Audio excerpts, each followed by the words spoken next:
اللہ تعالیٰ کے لیے حاضر اور ناظر کہنا۔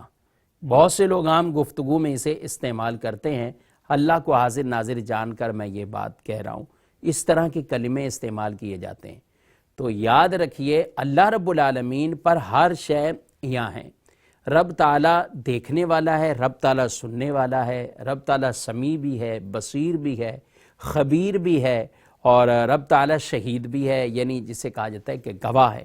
تو اللہ تعالیٰ کے آگے ہر شے واضح ہے، یہاں ہے۔ لیکن جو حاضر اور ناظر کا لفظ ہے، ایک تو یہ ہے کہ یہ اللہ کے اسماء میں سے نہیں ہے، دوسرا یہ ہے کہ لغت کے اعتبار سے جو اس کے معنی بیان کیے ہیں وہ اللہ کی شایان شان نہیں ہے۔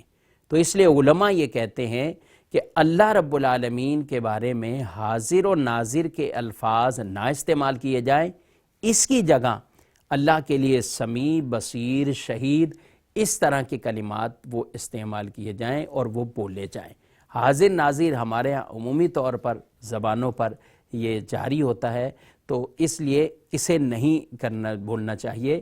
اللہ رب العالمین وہ سمیع ہے، بصیر ہے، وہ شہید ہے، وہ دیکھنے والا ہے، گواہ ہے، یہ اس طرح کے کلمات وہ بول سکتے ہیں، لیکن جن چیزوں سے منع کیا ہمیں اس سے بہرحال رکنا چاہیے۔